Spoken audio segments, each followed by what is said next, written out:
Buenos días, amigos y amigas. Bienvenidos y bienvenidas a un nuevo programa de En la Escuela. Llegamos al programa número 137 y queremos seguir acercando el mundo de la cultura y la educación a las ondas y a las redes a través de Eñe Radio, la emisora de Villarrubia de los Ojos. Son las 11 de la mañana del miércoles 12 de febrero. Y recordar como efeméride que ayer, día 11, fue el día de las mujeres y las niñas en la ciencia, algo que realmente es bastante importante y sobre todo muy reivindicativo. Ayer hubo una charla para niños y niñas o chicos y chicas de tercero de la ESO y también abierta al más público, donde una científica pues contó su experiencia y animó a que se siga esa senda porque es importante para el avance de nuestra sociedad. Estamos en directo en el 107.9, también en NTV por internet y posteriormente podéis escuchar los podcasts en YouTube, Facebook o iVoox. Si queréis hacer alguna sugerencia, pues dejad el mensaje en el 641 129 829. Y queremos empezar con una frase que se dice en muchos ámbitos, que si algo tenemos valioso las personas es el tiempo. Y el tiempo cada uno lo administra como quiere, pero lo más importante es que el tiempo deja huella, deja rastros que nos permiten conocer lo que está sucediendo o lo que ha sucedido, que muchas veces tienen una relación muy directa. Y eso que está por ahí, los archivos, es el lugar donde se guardan muchos de estos sucesos que nos ayudan a comprender la vida de los pueblos y de las personas que han vivido en ellos. De este tema nos vamos a ocupar en los siguientes minutos, intentando acercarnos al Archivo Municipal de Villarrubia de los Ojos. Como cada miércoles os habla Ángel Morales Camacho, y antes de comenzar, agradecer la labor que hacen de difusión en las redes Paulino y Antonio, y como no, aquí a mi lado José en el control del sonido y de la música, y que además nos trae datos sobre lo acontecido en 12 de febrero a lo largo de la historia. José, vamos con esos datos. Hola, buenos días. Hoy miércoles 12 de febrero. Estamos en el día 43º y nos faltan 322 para finalizar este 2025. Hoy es el Día Internacional de la Prevención del Extremismo Violento, cuando conduzca al terrorismo. Es el Día Mundial contra el uso de niños soldados. Y también es el Día de Darwin. Bueno, pues vamos con las efemérides. Comenzamos un 12 de febrero de 1541. Pedro de Valdivia funda Santiago de la Nueva Extremadura, actualmente Santiago, capital de Chile. 12 de febrero de 1825. La tribu indígena norteamericana Creek cede su última porción de tierra a los invasores blancos y se marchan hacia el este, pero también con poca fortuna. 1873. Proclamación de la Primera República. Tras abandonar España, el rey Amadeo I. 1941. Francisco Franco se entrevista con Mussolini en la ciudad italiana de Bordighera durante la Segunda Guerra Mundial. El 12 de febrero de 1961, la Unión Soviética lanza la sonda Venera 1, destinada a sobrevolar el planeta Venus. 12 de febrero de 1999, el presidente de Estados Unidos, Bill Clinton, es absuelto de los cargos de perjurio y obstrucción a la justicia en el caso Levinsky y no será destituido por el Senado. 2001.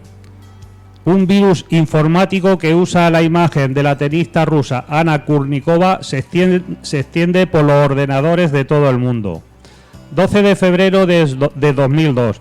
La Organización Nacional de las Naciones Unidas celebra el Día Mundial contra el uso de niños soldados. 2005. En Madrid se incendia la Torre Windsor. Con sus 106 metros de altura, arde por completo sin tener que lamentar víctimas mortales. 12 de febrero de 2016, el Papa Francisco, como máximo representante de la Iglesia Católica Romana, se reúne con Kirill patriarca de la Iglesia Ortodoxa rusa, en lo que constituye el primer encuentro de la historia entre líderes de las dos principales ramas del cristianismo. 12 de febrero de 2021, tal día como hoy, la justicia confirma que el Pazo de Meirás en La Coruña es propiedad del Estado. Y terminamos con la frase del día. Cuida tus pensamientos porque se convertirán en tus palabras. Cuida tus palabras porque se convertirán en tus actos. Cuida tus actos porque se convertirán en tus hábitos. Cuida tus hábitos porque se convertirán en tu destino. Mahatma Gandhi. Pues, José, muchas gracias. Y esta frase de Gandhi, que hace 2 semanas celebrábamos el Día Escolar de la No Violencia y la Paz en homenaje precisamente al Mahatma Gandhi, pues nos sirve para entrar en la historia, en la documentación, en nuestro archivo, eso que debe conservarse permanentemente por el valor que tiene para la investigación, para la ciencia y para la cultura. Al menos así es como a grosso modo se define que debe ser un archivo. Y bien, hoy nos acompañan en el estudio las personas que en la actualidad son responsables del Archivo Municipal de Villarrubia de los Ojos, Gema Redondo del Prado y Santiago Díaz del Campo García. Bueno, y para empezar con ellos, buenos días, Santiago. Buenos días, Gema. Pues vamos a empezar, como muchas personas seguro que os conocen, pero hacer una breve presentación. Gema, empezamos por ti. Cuenta quién eres. Pues yo, como bien has dicho, me llamo Gema y soy la encargada del archivo desde el 2002.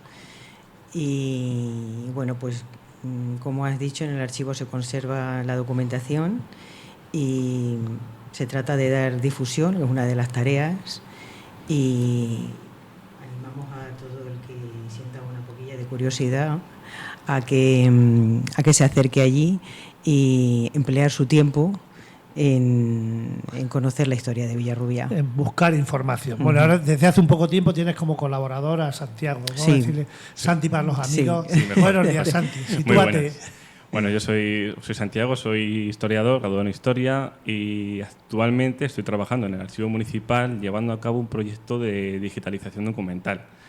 Tenemos mucho trabajo por delante, vamos creo que bien y aparte bueno, es un proyecto mucho más amplio porque también queremos dar difusión en redes sociales, que desde aquí queremos dar las gracias por todo el calor que estamos recibiendo, todo el buen recibimiento y nada, estamos aquí a ver vamos a juntar el archivo que es la historia, que es lo pasado, y vamos hacia la era digital, que es el futuro y que ya es el presente. Entonces, bueno, pues me imagino que estaréis contentos con lo que vais haciendo porque esta es una tarea que lógicamente ha estado en nuestro pueblo realmente el archivo, pues hasta el año 2002 no sé si existía la figura del archivero o la archivera. Antes yo creo que los documentos pues iban quedando ahí y algún funcionario o funcionaria se pues, ocupaba un poco. Se ocupaba de meter allí, de ir metiendo allí, pero, justamente. Pero como un saco, ¿no? Y cuando había mucho papel se vendía al peso y poco más.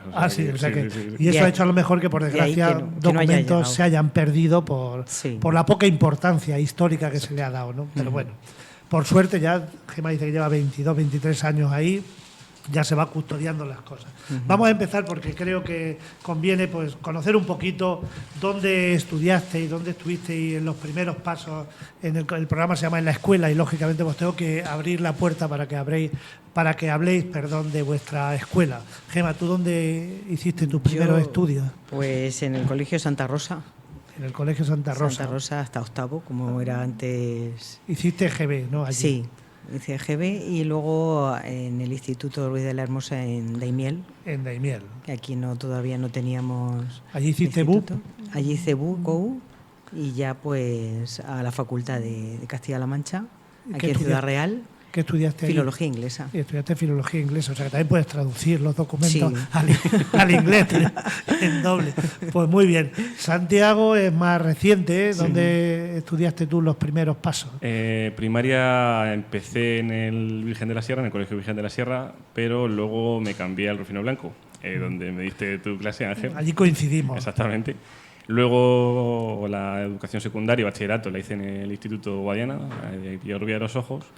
Y el grado en Historia lo hice en la Universidad de Castilla-La Mancha, en la Facultad de Letras de Ciudad Real. En Ciudad Real, sí. O sea que los dos habéis estudiado en Ciudad Real, los dos, Sí. fíjate, entre los dos ocupáis todos los espacios educativos de nuestro pueblo, Sí, sí. y además pues soy un poco... Está bien que la historia nos dice que tú estudiaste cuando no había instituto en Villarrubia, donde muchas personas fuimos, que fue el Instituto de Daimiel, José Sí. Ruiz de la Hermosa, y luego ya pues Santi tuvo la suerte, creo que una buena suerte, de que tuviéramos Ya, el Instituto Guadiana en nuestro pueblo, porque eso facilita mucho, creo que la igualdad de oportunidades, ¿no? Porque en aquella época tuya, Gema, y antes era mucho más difícil Claro. acceder a muchas personas, pues de hecho ni se preocupaban las familias. Pues ya ha llegado a octavo, tiene 14 años, al mundo laboral, ¿no? Trabajar. Bueno, y vamos con el mundo laboral, porque nos interesa luego mucho hablar del archivo. Santi, ¿dónde has dado tus primeros pasos en el mundo del trabajo? Aparte de vendimiar, coger aceituna, que eso se ha hecho por parte de todos. Sí, sí, sí. He pasado por varios sitios y es algo de lo que me gusta hablar, porque yo creo que todo lo que hacemos nos sirve luego en un futuro, ¿no? Aunque pensemos que no tiene mucho que ver, siempre todo está relacionado. El primer trabajo que tuve fue irme los veranos a Formac a trabajar y a la fábrica. Yo me acuerdo de aquel verano con 18 añitos, me acuerdo de aquel. Pero luego he tenido la suerte de que se me dio una oportunidad de trabajar ahí en las oficinas y de formarme también como técnico o agente digitalizador. Me formé y como la historia en aquel momento pues no tenía muchas salidas, Ya. decidí tomar esa decisión.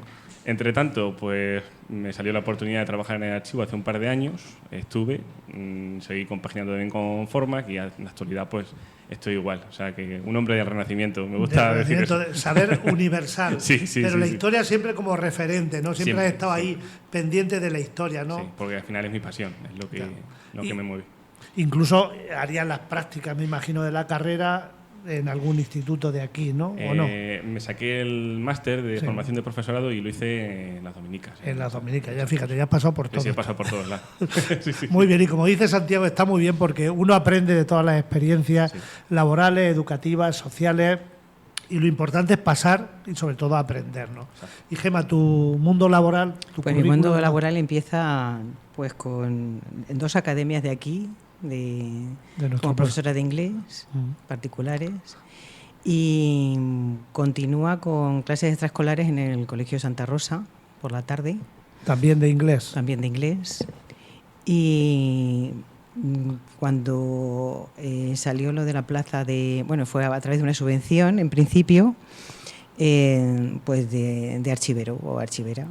Entonces, pues a mí me empezó a llamar este mundillo la atención y fue cuando ya me empiezo a prepararme las oposiciones para acceder Al tema del al archivo. tema del Hace ya archivo. Mucho tiempo de aquello. Sí. Además, tú tienes antecedentes como trabajadores del ayuntamiento, ¿no? Quiero Sí, recordar que tu abuelo ya dos, fue policía sí. y tu tío Y mi también tío fue como una de las personas de la administración, sí. ¿no? Los dos Clemencios. Ya tres generaciones trabajando en el ayuntamiento. Eso es Sí. parte de la historia de nuestro pueblo, ¿no? Ujú. Está bien que no se pierdan las raíces. Ujú. Bueno, ya habéis dicho un poquito qué es lo que pretendéis del archivo. Vamos a ver así a largo plazo y a corto plazo qué planificación tenéis, qué es lo que queréis hacer inmediato, un poco más lejos, y si esto lo permite, pues cuál es como un proyecto más ambicioso del archivo municipal. Santi. El proyecto que actualmente sí estamos llevando a cabo es el que he dicho antes, el de digitalizar el archivo, democratizarlo, por así decirlo, que sea accesible para todo el mundo, que esa documentación al fin y al cabo es del municipio, es del pueblo, que se lo pueda descargar, manipular, consultar en el momento en el que lo desee. Y es el que estamos llevando a cabo. De cara a un futuro más bien inmediato, estamos intentando diseñar una especie de ruta turística o ruta cultural que incluya varios puntos del patrimonio local y en el que sobre todo se trate el tema de la archivística y de la historia documental de Villarrubia. Lo vamos a ir anunciando por redes sociales en la medida en la que vayamos avanzando. Queremos terminarlo cuanto antes para que esté disponible pronto y que la gente lo pueda visitar. Y de momento son, yo creo que los dos objetivos más No son pocos, no son porque pocos. has dicho dos palabras, digitalizar y democratizar. Sí. Dos palabras que ahora mismo a nivel mundial se están peleando. Sí. Porque con los cambios que ahora mismo tenemos en el mundo, parece ser que lo digital y lo democrático que no se llevan bien, ¿no? Sí. Lo que pasa es que al fin y al cabo la digitalización es algo que queramos o no, está aquí, ha llegado para quedarse y el que no sepa aprovechar esa oportunidad pues se puede quedar atrás. Nosotros queremos no quedarnos atrás con el chip. Se puede quedar analfabeto, porque lógicamente los papeles pues tienen fecha de caducidad, ¿no? Exactamente. Y la conservación. Por su propio material, al final son degradables, en algún momento, en un futuro, desaparecerán. Estamos hablando, claro, es que lo inmediato aquí hablamos de 30, 40 años, pero exacto, los papeles, pues, desde que se inventó la imprenta, pues están por ahí dando vueltas, ¿no? De hecho, se puede visualizar ya en la página web. ¿La página web cuál es? Decirla para que... La página web es la corporativa del ayuntamiento, tiene en la barra de menús, tiene un apartado que pone ciudad y dentro de ciudad archivo histórico. Ahí tienes todos los PDFs que vamos subiendo poco a poco y clasificados por categorías. Sí. Y ahí te lo puedes descargar. Ahí se puede consultar lo que se quiera. Vamos, todo lo que hay hasta ahora, se ha subido hasta el momento. Claro, estamos hablando de que es un proyecto a corto o medio plazo, tampoco, y además eso pues me imagino que también van apareciendo nuevos documentos que a lo mejor no estén por ahí. Las personas aportan, porque en algún momento habéis hecho una campaña, ¿no? Es decir, quien tenga fotos, textos, eso está, porque es decir que está vivo siempre, ¿no? Sí, van apareciendo. De hecho, hace un par de años, Ocio Activo organizó un homenaje a Trevor Danson a título póstumo, y ahora la viuda María Ángeles Jiménez se ha puesto en contacto con ellos, porque qué mejor sitio donde que esté toda la documentación en el que él se apoyó para elaborar el libro de los moriscos, ¿no? Aquí en Villarrubia, qué mejor sitio que aquí. Entonces, pues vamos a hacer la cesión próximamente. Sí. Eso es una buena primicia, ¿no? Saber que el archivo... Nos gustaría darle las gracias, desde luego, por contar con nosotros. Dar las gracias, y me imagino porque se organizará algún evento para que por lo menos dar difusión a esto. Estas cosas no deben pasar desapercibidas para el pueblo, ¿no? Evidentemente de que se quede ahí en el archivo, pero que las personas sepan, pues ya... Trevor Danson cuando vino por aquí tuvo muy buena acogida, cuando el homenaje de que vino la viuda y algún hijo fue también interesante. Se organizó una jornada, me parece, en torno a esa figura. Pues bueno, que sea bienvenido y que sea bienvenido. Vamos a escuchar a Beethoven, que es una música que nos habéis sugerido.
Escuchar a Beethoven viene bien en cualquier momento y en cualquier circunstancia, ¿verdad, Santi?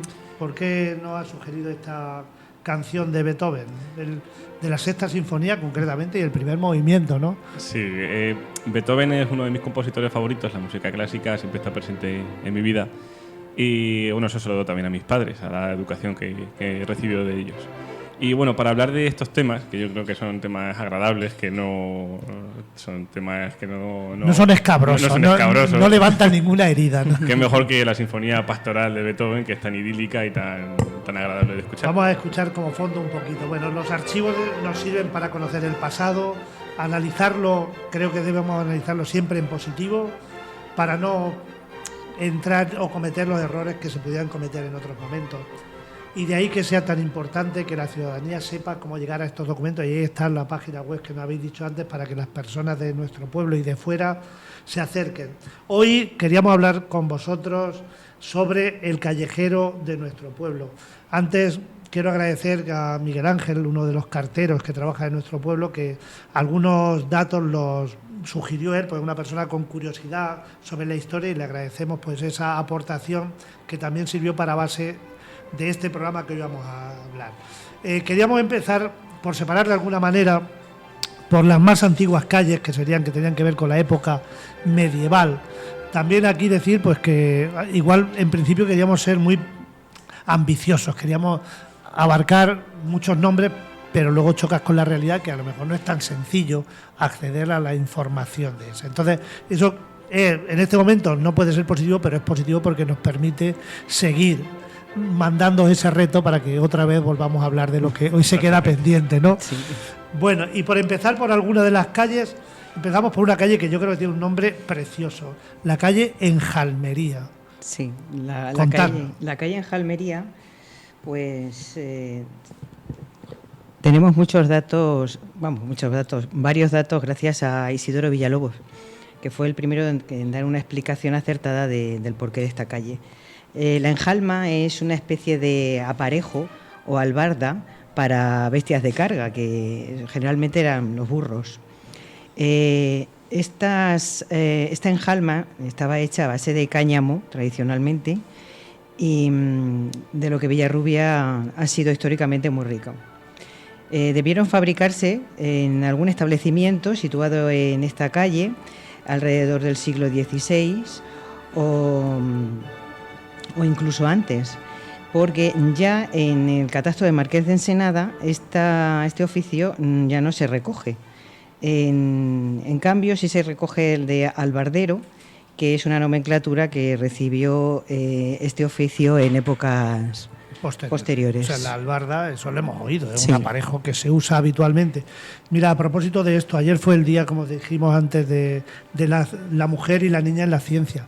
Y me llamó la atención que la científica que vino preguntó que le llamaba la atención el nombre de Villarrubia de los ojos, del Guadiana. Y ella dijo, lo de ojos del Guadiana lo entiendo por el río, pero lo de Villarrubia, y la verdad es que no se le dio una respuesta, y bueno, ya sabemos, ahí viene lo del rubeum por el cáñamo, claro, y Villarrubia. Por eso siempre es importante que existan actos donde veas que personas que no tienen ninguna relación con el pueblo muestran curiosidad. Sí. Y eso es importante de despertar. Agradecer, por supuesto, también a Isidoro Villalobos, que siempre es una persona que ha aportado y que seguramente va a seguir aportando datos a la historia, ¿no? Es una de las personas que yo creo que más se ha preocupado en este pueblo de la historia, ¿no? ¿Vosotros contactáis con él? ¿Tenéis contacto directo? A veces en verano. Sí, sobre todo como sus documentos están disponibles en páginas web de investigación archivística o histórica, pues se puede consultar. O sea, que se puede consultar ahí la información. Bueno, a ver si un día tuviéramos la ocasión de poder hablar con él aquí en la radio. Continuamos con otra calle también que puede tener ese origen. Es la calle Macavil o Macavil, no sé cómo es. ¿La habéis encontrado cómo se dice correctamente? Realmente, a lo largo de la historia y en los documentos que tenemos en el archivo, ha recibido varios nombres, siempre rondando la idea de Macavil, pero también se ha escrito como Macavir o Macadiz, incluso.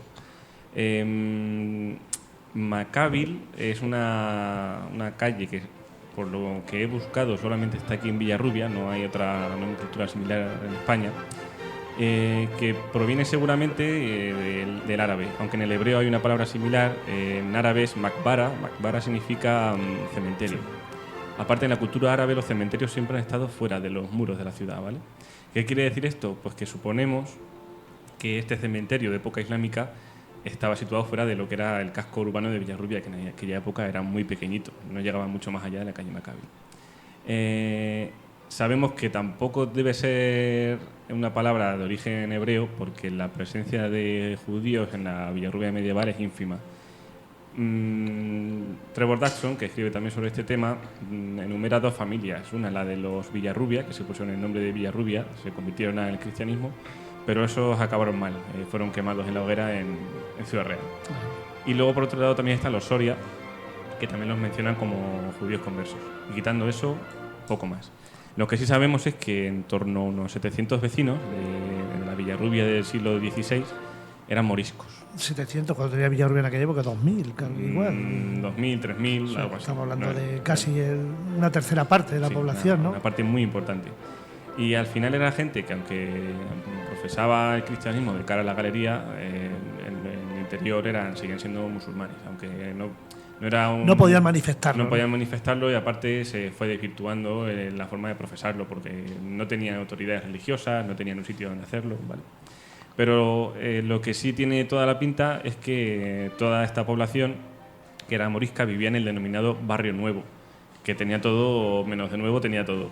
Era el más antiguo de Villarrubia. Y en los documentos del duque de Híjar, que se conservan, y en los propios manuscritos y en el libro de Trevor Dodson, él menciona eso, que toda esta población morisca habitaría en torno a esa calle, la calle Maccabi. Y al final estaba el cementerio de esa época. Se sobreentiende que debería estar por ahí. De hecho, hay leyendas que siempre se cuentan en el pueblo, de apareció un par de tumbas islámicas. Sí, haciendo una... Pero de eso son leyendas, ¿no? No existe nada a nivel histórico. No tenemos el hecho ahí. Es complicado de investigar. Bueno, pues ahí estamos relacionando los judíos, los musulmanes, los cristianos. Fijaos que Toledo tiene la fama de la ciudad de las tres culturas, y en Villarrubia por aquella época también existían las tres culturas, ¿no? Y convivían. Sí. Y convivían, además, bueno, quien conoce el tema de Trevor Dodson sabe lo bien que los moriscos fueron acogidos e integrados en nuestro pueblo, ¿no? Entonces, eso es como un dato positivo de cara a nuestro pueblo. Somos tierra de bastante buena acogida. Bien, vamos a seguir, porque hoy queremos conocer el origen de muchas. Aquí, por ejemplo, nos queda pendiente hablar del tema del palacio, nos queda hablar de la calle Mundo, pero bueno, y de todas las órdenes de caballería que las enunciamos aquí, pero será objeto de otro momento. Y al decir que los documentos impresos, que pueden ser reglamentos, planos, actas, fotografías, carteles, todo lo que esté sobre papel forma parte de los documentos impresos, y son quizás la fuente de información más fiable. De ahí que, bueno, sea bienvenido todo lo que os llegue a vosotros. Es de agradecer. Y así, en un archivo, pues se puede garantizar la seguridad y la transparencia, más que conservarlo a título privado, ¿no? Porque el título privado, al final, las personas pasan, y como esto no esté en un sitio público, se pierde. Se corre el riesgo de perder. Y entonces la memoria individual y la colectiva estaría ahí. Bueno, y decíamos de las personas, queríamos pasar a hablar de nombres de calles que llevan nombre propio, nombre de persona, siendo conscientes de que no es sencillo, porque algunas nos consta que por mucho que habéis indagado, ahí no aparecía. Estamos en blanco, ¿no? Ahí estamos con Juan Bayo. Yo lo digo porque fue la calle de mi infancia y de mi juventud, y por más que intentamos, lo hemos preguntado a muchas personas, y yo veo que vosotros estáis intentando llegar y tampoco aparecen datos. Antes de entrar, queríamos escuchar una música de Händel que nos ayude a entrar en los nombres propios.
Estamos escuchando música para los fuegos artificiales de los Reyes, ¿no? De los reales fuegos artificiales.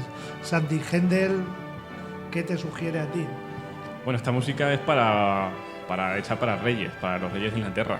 No vamos a hablar de reyes, pero sí de gente noble o gente de alta alcurnia de Villarrubia de los Ojos, gente importante. Por eso tienen su calle, ¿no? Sí, sí. Pues vamos con esas calles. Vamos a empezar, por ejemplo, por Emilio Nieto. Contadnos algo sobre Emilio Nieto. Pues la calle Emilio Nieto. Este señor era natural de Madrid y fue, entre otros, tenía muchos cargos políticos. Fue diputado por el distrito ciudadano de Daimiel y por el cual fue elegido en los comicios de entre 1881 y 1899. Al parecer, según se muestra en los periódicos regionales de finales del siglo XIX, mostró mucha preocupación por los intereses de Villarrubia, al igual que otros benefactores, como era el caso de Serafín Romeu. La corporación municipal en su momento decidió ponerle el nombre a una de sus calles en honor a este diputado y además lo nombró hijo predilecto de la villa, tal y como se recoge en los recortes de la prensa. El nombre de esta calle era Calle del Puerto hasta que fue sustituido por la actual Emilio Nieto. Me imagino, claro, es que si seguimos Emilio Nieto nos encontramos ya con la carretera de Puerto Lápices, el Paseo del Cordón. Pues sí, una persona que estuvo en política muchos años y bueno, y al parecer se preocupó por los intereses de nuestro pueblo. Hay que recordar que Villarrubia forma parte del distrito de Daimiel, ¿no? Eso es lo que deben hacer los políticos que les corresponde, claro. Preocuparse por gestionar la zona que les corresponde y aportar las cosas más positivas que puedan conseguir, ¿no? Bueno, pues muy bien, fue un cambio, luego ya se ha mantenido el nombre de Emilio Nieto. Ya habéis comentado que Serafín Romeu también fue otra persona de estos momentos. ¿Por qué Serafín Romeu? Bueno, el nombre de Serafín Romeu da también mucho que hablar. ¿Por qué? Serafín Romeu y Fagés es uno de los hombres más importantes de la España del principio del siglo XX. Fue lo que conocemos como un cacique, por así decirlo. Fue industrial y banquero y también político. Tuvo una gran influencia, sobre todo en Cádiz, porque era de Barbate, donde tuvo una industria tunera que fue de las más grandes de España. De hecho, es que recibió el título de conde de Barbate, para que nos hagamos una idea de quién era. Romeu, al igual que los grandes empresarios o grandes hombres de aquella época, solían meterse en política.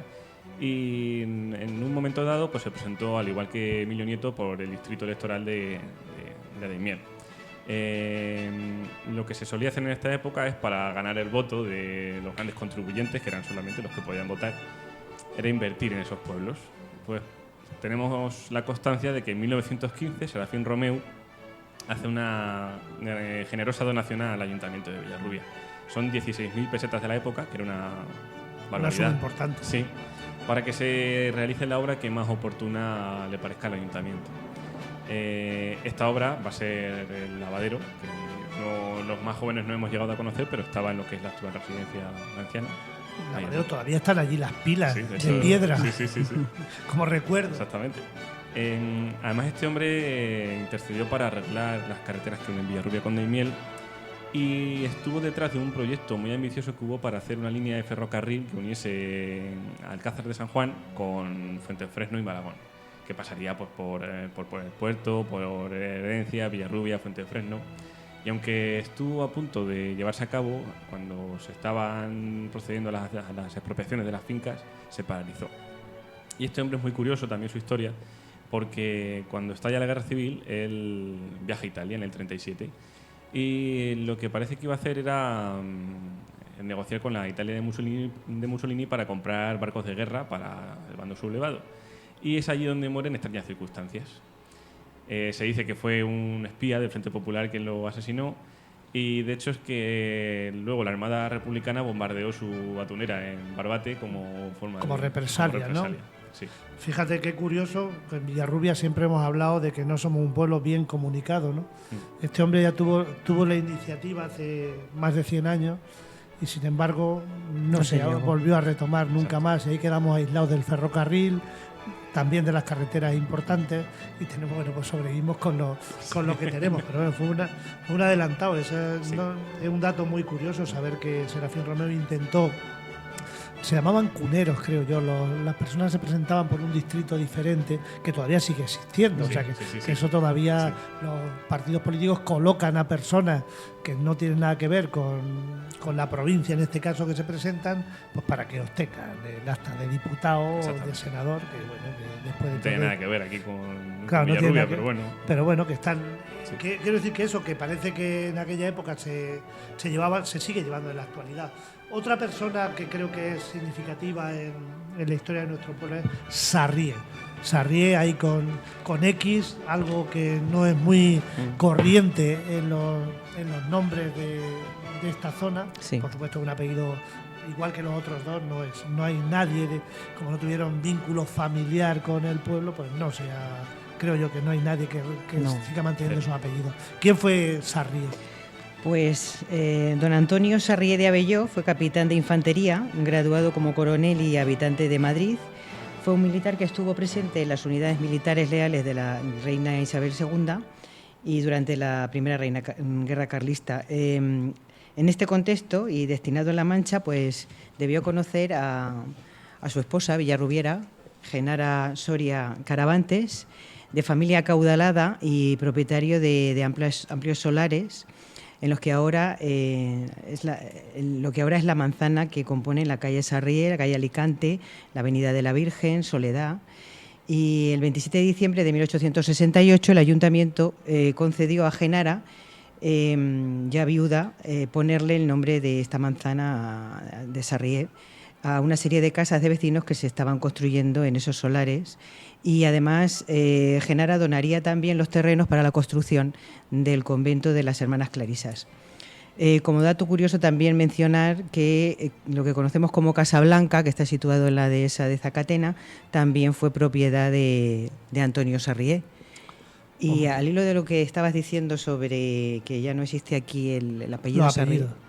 pues hace unos meses tuvimos una solicitud en el archivo de un señor de Sevilla que se apellidaba Sarrié, de segundo apellido. Entonces, pues él había encontrado en su casa documentación en la que aparecía pues una tal Genara Soria, Bernardo Jerez, y él sabía que su bisabuela era de aquí. Entonces se llamaba Petra Jerez Soria. Entonces quería saber un poco por qué él aparecía en aquellos documentos o qué vínculo tenía.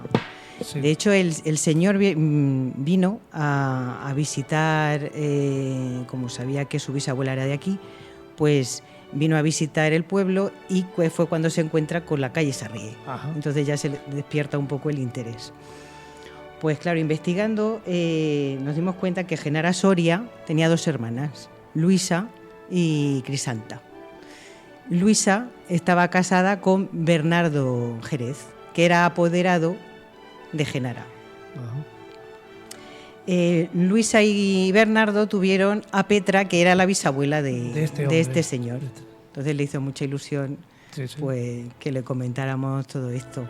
Y como su bisabuelo era Antonio Sarrié Mir, pues decía que si por casualidad llevaba el nombre de su bisabuelo, Ya. pero no era el caso. No era. Dedujimos que hicieron ahí un arreglo, como se hacía antes en los matrimonios, una sobrina de Genara y un sobrino de Sarrié. Bueno, sí, pues sí, un arreglo. Claro. Suele pasar. Pero bueno, fijaos qué interesante que hayáis servido a una persona y que se muestre curiosidad Pues sí. desde Sevilla, porque cuando hablamos del pueblo parece que no, que las personas de por ahí no tienen nada que ver, y hay personas que se interesan, ¿no? Sí, sí. por el tema este de la historia, de los archivos. Sí, nos Bueno. lo agradeció mucho el claro. señor. Muy bien. Y otro apellido ilustre es el de... Bueno, hay que decir que algunas calles han cambiado nombre, que luego igual al final tenemos tiempo para decir por qué, el porqué de algunos. Concretamente, la calle Gijones es una de las calles que ha cambiado de nombre a lo largo de la historia, pero que sí que tiene que ver mucho con la historia de nuestro pueblo. ¿Qué era Gijones o quién era la familia Sánchez Gijón, no? Pues La calle Gijones. los Gijones eran una familia hidalga, una de las más importantes de aquí de Villarrubia, y los hidalgos constituían el estamento más bajo dentro de la nobleza. En más de una ocasión pues vivieron en condiciones cercanas a la pobreza, tenían nada más que el título. Y como nobles pues estaban exentos de muchas de las obligaciones tributarias del reino, y su condición de nobles podían ser pues compradas o se le otorgaban. Los Gijones, en nuestro caso, eran una familia bastante pudiente económicamente hablando, y su posesión más importante era la explotación ganadera dedicada a la cría del toro bravo. La casta gijona fue una de las 7 castas fundacionales de la raza del toro de Lidia, y estuvieron presentes en las principales plazas de toros de España desde el siglo XVI al siglo XVIII. Importante decirlo de hidalgo. Sí. Don Quijote también era un hidalgo, ¿no? Cuando estamos hablando de los estamentos sociales de aquella época que han cambiado, ¿no? Pero estos estaban dentro de los ricos, de los que podían, ¿no? Y con la familia, creo que uno de los Sánchez Gijón está enterrado en la iglesia, San Isidro. en el convento, en San Isidro, Sí, perdón, sí, en el convento de San Isidro, creo que hay un lápido, lo digo porque aunque no se abre muchas veces esta capilla, sí, pero pues sí. alguna vez a las personas que vayan, bueno, forma parte de la ruta turística que suele hacer en verano. Como curiosidad, allí está enterrado, por lo menos está la lápida de uno de los hermanos Sánchez Gijón. Antes de seguir, vamos a escuchar a Boccherini con la música nocturna de Madrid, que Santi nos quiere relacionar a la música clásica con nuestro país.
Bueno, Santi, Boccherini creo que es uno de tus autores o compositores favoritos, ¿no? Sí, Boccherini fue un músico contratado por la corte de Carlos IV, y si lo escuchamos y vemos al mismo tiempo los cuadros de Goya, su primera fase, la segunda fue un poquito más complicada, menos alegre, podemos imaginarnos un poquito lo que fue Villarrubia a finales del siglo XVIII, un pueblo incipiente, un pueblo con una economía boyante, con una serie de familias nobles y con un patrimonio rico y variado. Y aparte nos recuerda pues eso, esos aires de España, de la alegría, del sol, de la luz. Y así quiero imaginarme yo Villarrubia hace 200 años. Así nos imaginamos la famosa Casa de las Otillas. Me imagino un baile en aquella época, ejemplo, en aquel salón que nadie conoce, por lo menos no se conoce, y que ya, pues lógicamente, el patrimonio quedó destruido, ¿no? O sea, lo digo para que las personas que escuchen se pongan, pues fíjate, aquello en Villarrubia pudo tener sus cosas. Sí. Bueno, decías de Goya, la época alegre, la corte, que tuvo sus sombras y sus luces, lógicamente. Y hay una calle en nuestro pueblo que es la calle El Santo. Vale. ¿Por qué la calle El Santo? A ver, la calle El Santo, no sé si nuestros vecinos se han fijado alguna vez en lo que fue la tienda de Barenca, justamente sí, en esa esquina. Hay una plaquita puesta que se puso en el año 99 que dice así: en esta calle vivió Gregorio Martínez López, de 1548 a 1599. Fraile Gregorio Nacianceno, carmelita reformador. Este hombre fue un importante clérigo religioso de la España del siglo XVI. fue admirado por sus coetáneos, por la gente que lo conoció y por sus compañeros de orden, de los carmelitas. De hecho, se dice que llegó a compartir viajes con Santa Teresa de Jesús. Tanta devoción debió tener en el pueblo que en la contestación número 52 del interrogatorio estadístico geográfico de las relaciones topográficas de Felipe II, que se hace en 1575, se dice que en Villarrubia de los Ojos se guardaba, entre otras muchas fiestas, la fiesta de San Gregorio Nacianceno, el 9 de mayo, porque así lo tenía votado el pueblo. Es decir, que fue por aclamación popular, fue porque se quiso. Entonces, por eso en esta calle, como vivió este hombre, Gregorio Martínez López, se le puso la calle del Santo, porque se decía que era un hombre pío, un hombre que hacía muy buenas obras, que cuidaba a sus compañeros, y se le tiene conocido como el Santo. Sí, tiene una pequeña placa, hay que decir, la calle del Santo es la que está perpendicular a la calle Paradores, y es verdad que está un poquito alta, y la placa, y hay personas que a lo mejor pasan desapercibidas. Hay que decir que la calle del Santo quizás sea una de las calles emblemática en Villarrubia, con eso de las fiestas de interés turístico regional, que es la Semana Santa, uno de los sitios donde más bonito es presenciar los pasos de Semana Santa. Bueno, y siguiendo dentro del ambiente religioso, la calle Convento, que bueno, pues muchas personas dirán, ¿por qué esa calle se llama calle Convento? ¿Por qué, Gema? Pues Pedro Sánchez Conejero, hidalgo de Villarrubia de los Ojos, es un testamento del 25 de enero de 1619, dejó sus bienes para que se edificase el convento de frailes franciscanos descalzos. Pero no se dio ningún paso en este sentido hasta 1638, en que los duques de Híjar hicieron el ofrecimiento de estos bienes a los capuchinos.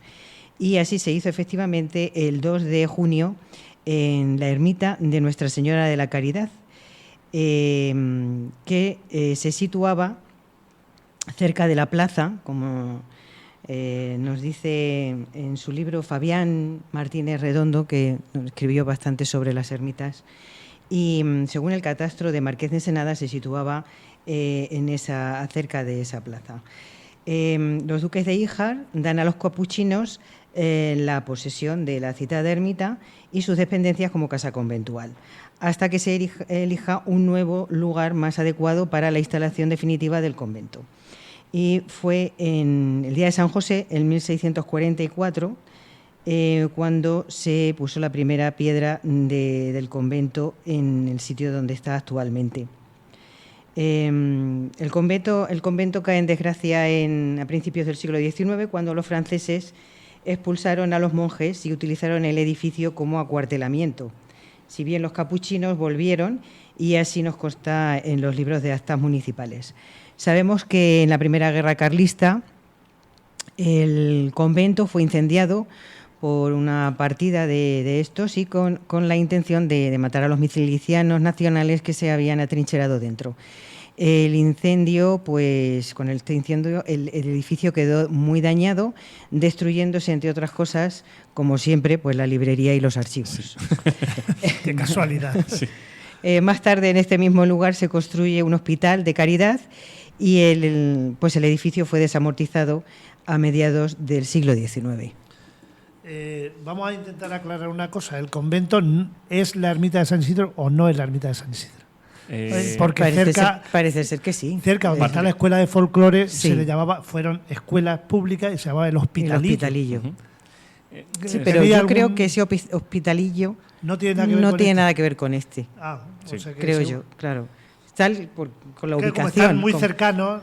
Como dice, con la ubicación cerca de la plaza, y vamos, cerca de la plaza no está aquel yo que se le llamaba el Hospitalillo. Sí, puede ser que la ermita de San Isidro, alguna habitación, alguna estancia sea parte del antiguo convento, pero como no se conserva nada, ni algún documento que nos lo mencione, pues imaginación.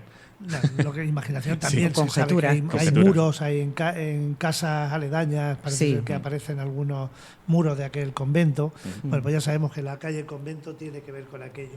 Y ahora vamos a hablar de dos calles que se pueden relacionar, que es la calle Grande y la calle Concepción. Sí, como tú bien has dicho, se pueden relacionar. ¿Y por qué? Porque estos nombres los podemos unificar porque tienen relación con una serie de patrimonio que ya no existe, un patrimonio desaparecido. La calle Grande, que actualmente la conocemos todos, es una de las principales arterias de entrada del pueblo, hemos podido comprobar que en algunos momentos de la historia de Villarrubia se le denominó Calle Grande de San Juan. De hecho, es que los más mayores del pueblo lo siguen llamando a esa zona San Juan. El barrio de San Juan. El barrio de San Juan. ¿Por qué? Porque en esta zona hubo una ermita que estuvo ubicada en lo que actualmente conocemos como el Mesón Toro. De hecho, es que en este mismo lugar, cuando se desamortiza esa ermita, se construye el primer matadero público que tuvo Villarrubia, que luego se traslada a la calle Cristo Rey, pero en aquel momento estuvo ahí. Aparte de eso, sabemos de la existencia de esa ermita por documentos del siglo XV en los que se menciona. Y bueno, como bien te he dicho, podemos teorizar sobre esa posible ubicación, pues primero por planos que se conservan del siglo XIX y segundo, pues porque como fue donde se desamortizó, pues tiene sentido que se construyese ahí ese edificio. Y por otro lado, pues bueno, la calle Concepción debe su nombre a otra ermita, consagrada a Nuestra Señora de la Concepción, y que también desapareció con las desamortizaciones del siglo XIX, ¿vale? Por eso, en ese lugar se construye en 1877 lo que conocimos como Mercado Municipal, que estuvo con sus modificaciones, que las tuvo, hasta 2010 estuvo en pie, ¿vale? Por eso se llama así la calle Concepción. Y además, donde acaba la calle Concepción, comienza la calle Grande. Exactamente. ¿No? Y es muy curioso, porque en la calle Concepción pude encontrar que vivía Antonio Sarré y Genara Soria. Ah, sí, esa calle. Lo pude comprobar. Ahí hay unas cuantas casas en la margen, en la parte derecha, son casas grandes las que hay, me imagino que... Pasa que ya no sabemos tampoco, no me especifica el nombre, pero sí pone residentes en la calle Concepción. Bueno, pues qué repaso hemos dado a algunas de las calles y desde luego yo creo que lo más importante es que queda en pie el seguir investigando sobre muchos nombres que han sufrido cambios: Tirante, Charcazo, Empedrada, Altillo, Pozo de la Nieve, Paradores, Los Molinos, Verde, Corredera, Santa Ana, Paso del Cordón. Y bueno, yo creo que podemos acabar el programa de hoy diciendo que a lo largo de la historia nuestro callejero ha sufrido pues un poco los avatares de la historia, el por qué esa relación entre política, callejero, personas que tan pronto están cerca del poder y reciben nombres, como se alejan del poder o pierden el poder y su nombre queda borrado. Contarnos algo sobre esto de los cambios de nombre en nuestro pueblo, por supuesto, sin ninguna acritud, porque es la realidad. O sea, ¿cómo ha cambiado el callejero? Esto viene desde tiempos inmemoriales. Los romanos ya cambiaban nombres en función de quién gobernase. O sea, no hemos inventado nada. Ya. Cada gobernante o régimen, ya sea democrático o autoritario, intenta plasmar siempre a través de su simbología su poder o su forma de entender el Estado. En la administración local muchas veces se tiene en cuenta el devenir de la administración central para cambiar los nombres de las calles. Lo bueno del archivo es que en los libros de actas plenarias de nuestro ayuntamiento recogemos los sucesivos cambios que ha padecido nuestro callejero. Por lo general, estos cambios han tenido siempre que ver con los sucesos históricos de la historia de España. De los primeros cambios que conservamos que se han producido en Villarrubia son los que tuvieron lugar durante el Sexenio Democrático, que es una época que podemos comprender entre 1868 y 1874, en la que, por ejemplo, la calle Gijones pasa a ser Duque de la Torre, o también aparecen nombres como calle Prim o calle Duque de la Victoria, que no tenemos identificados cuáles son, porque no... Simplemente no sabía quién era el duque aquel de la Victoria. No se molesta. Duque de la Victoria sabemos quién puede ser, pero me refiero que la calle por la que se cambió el nombre no aparece, no tuvieron esa delicadeza de decir, bueno, venga, vamos a avisar a las generaciones futuras de cómo se llamaba antes de esta calle. Ya. Sí. Bueno, aparte de eso, a finales del siglo XIX aparecen dos fenómenos políticos, que pueden ser el del caciquismo y el de la evergesía.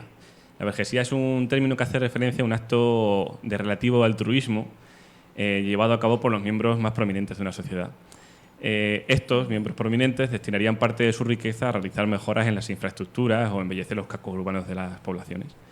En esta época no lo hacen del todo desinteresadamente. ¿Por qué? Porque lo que les interesa es conseguir votos.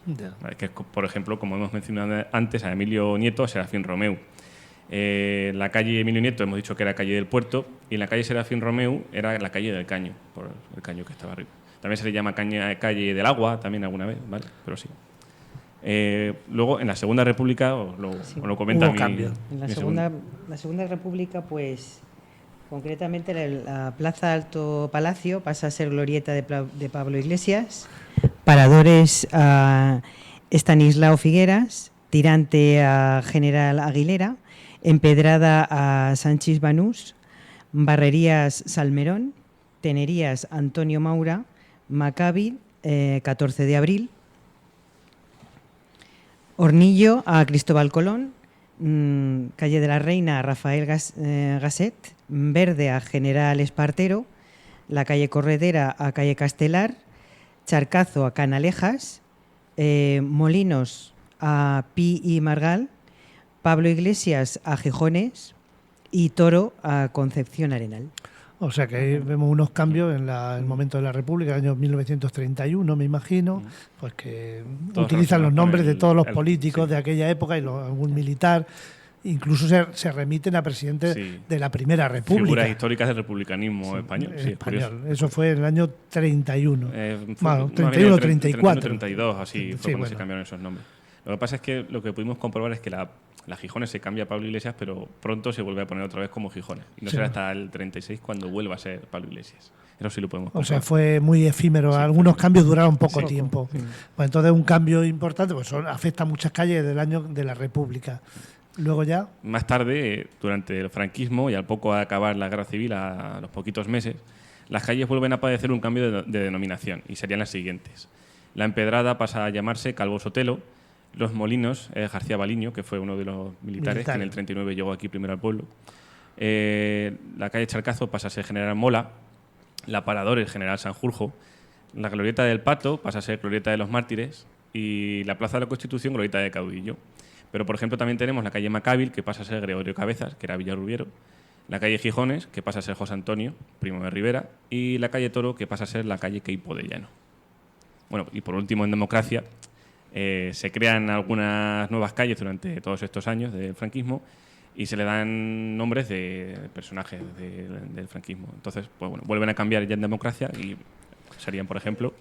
El almirante Carrero Blanco pasa a Avenida de la Paz, el capitán Cortés a América, García Morato a Asia, General Valera a Europa, Matías Montero Montes de Toledo, Millán Astray África y Onésimo Redondo a calle Oceanía.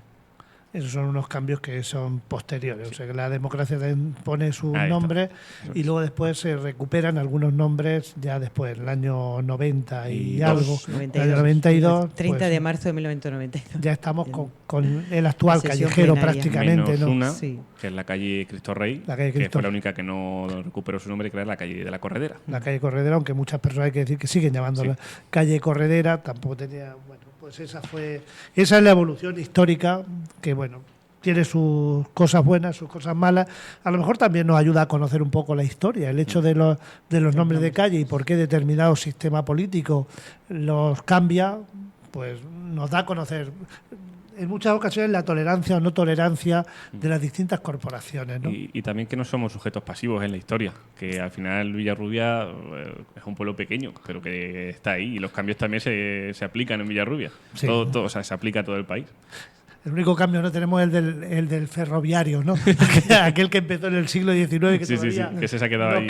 nos queda pendiente. Bueno, pues gracias, Gema, Santi y Gema, por vuestra participación. Nos habéis ayudado a comprender un poquito más sobre la historia de nuestro pueblo y ha sido un auténtico placer compartir estos minutos hablando, creo que de nuestra historia y de nuestra realidad.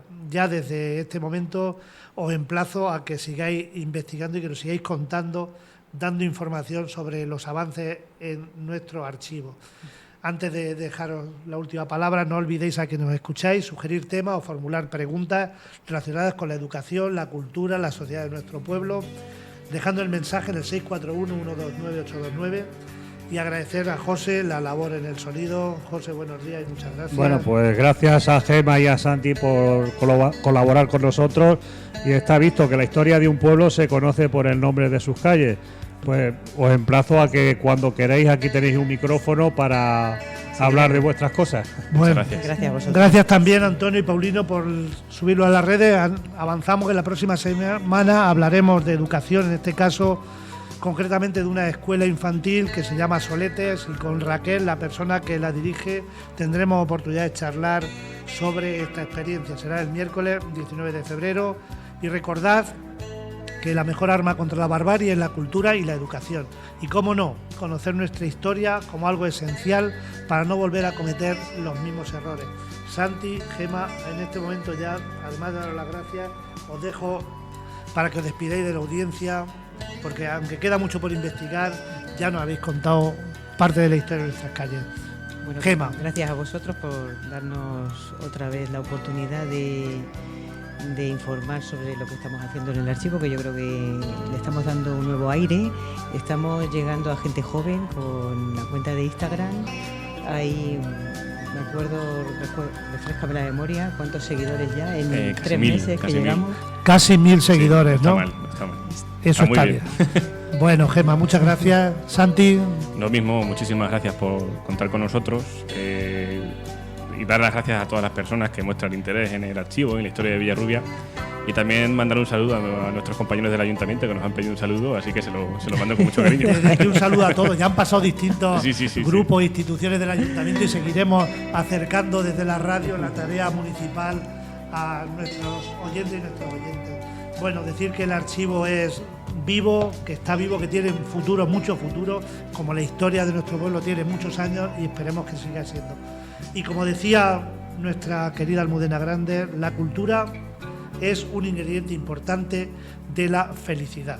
Y el archivo nos conduce a ser personas más cultas y por tanto nos va a acercar a la felicidad. Conviene tenerlo en cuenta. Gracias. Saludos, salud, paz y abrazos para todos y para todas. Buenos días.